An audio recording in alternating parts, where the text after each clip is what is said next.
Alright, now that I've made videos on items from the two most recent war bonds, I think it's time that we go back in time to a significantly earlier version of the game, back during the time when Arrowhead had a really questionable design philosophy. Well, they still haven't worked that one out.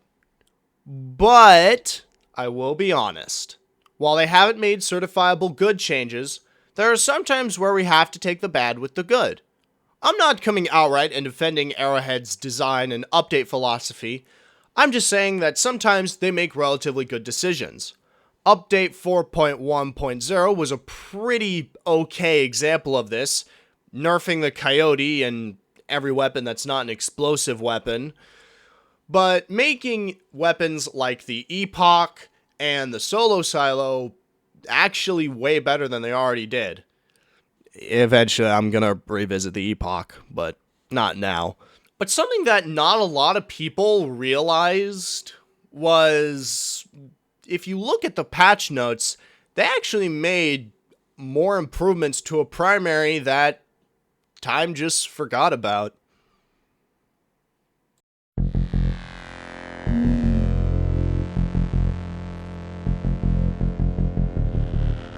That's right, I'm doing another analysis of a weapon that's been in the game nearly since its inception.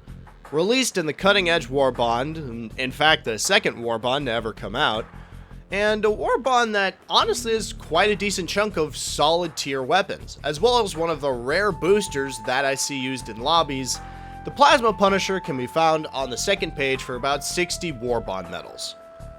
Honestly, when I first got this gun, it always felt like a black sheep among not only the War Bond weapons, but all energy weapons in general.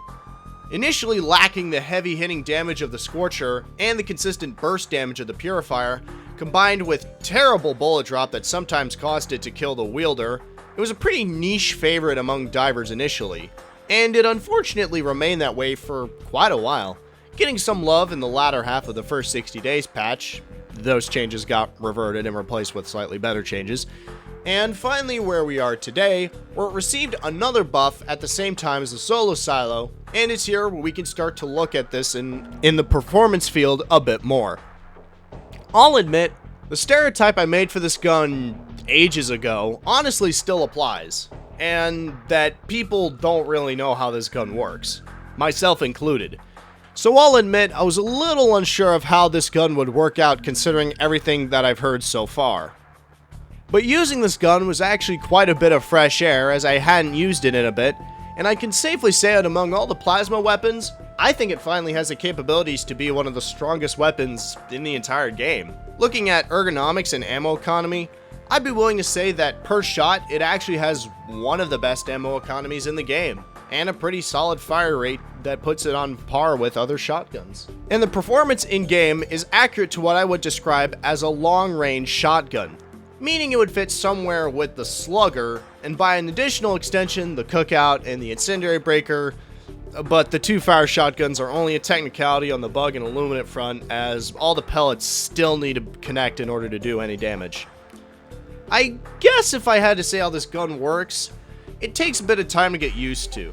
Think of it less as a plasma rifle and more like a plasma launcher. Like the Epoch. But as a primary. Geez, I really can't escape the Control Group War Bond. On all fronts, I'd recommend the usual fortified armor, but this time I'd recommend fortified heavy armor for the bot and squid front. As during most of my playthroughs against those fronts, I found myself getting into quite a bit of firefights, but against the squids, you're going to want something close range like a crisper and melee options, which I'll get to in a minute here. On the bug front, this is where the variance of not trying to be a walking emplacement changes a bit. While on defensive missions, it's still the optimal way to play this way, I've noted there's a lot of weird movement involved in it. And it's here I can bring up an interesting strategy that I've found works surprisingly well on the bug front. Unless there are flyers. Remember the flamethrower and hover pack strategy? Well, now we have hover pack and plasma punisher.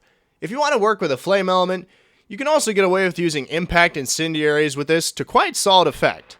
Just be mindful of this loadout's weakness at closer ranges.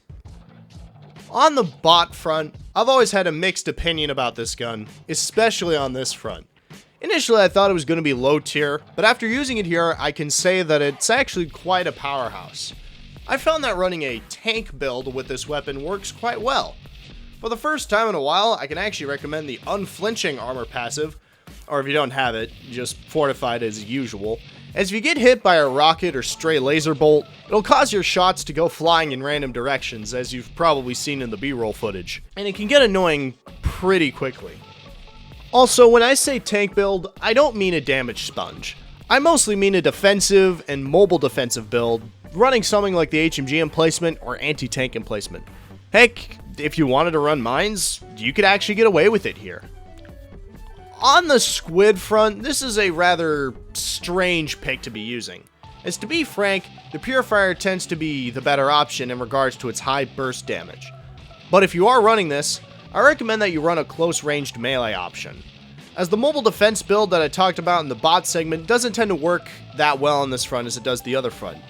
That being said, I'm not going to cheap out and say, just bring melee and stalwart, because that would only be half the truth.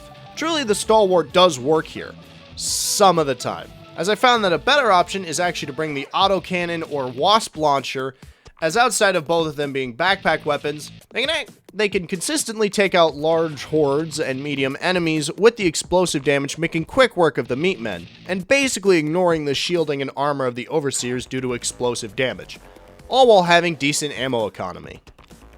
Well, after using this, what do I have to say? Honestly, I wasn't as surprised with this gun as I was the solo silo. To be honest, it's actually quite a fun primary to use. Definitely a different change of pace. Often or not, I found myself trying to be more precise with this gun than I did other primaries, even among marksman rifles. It was a nice change of pace to have a weapon that required some form of precision, yet allowed for such a high level of crowd control. Honestly, like the Purifier when it got its buffs, I think this gun could end up being quite high in the meta. As much as I hate to say that word.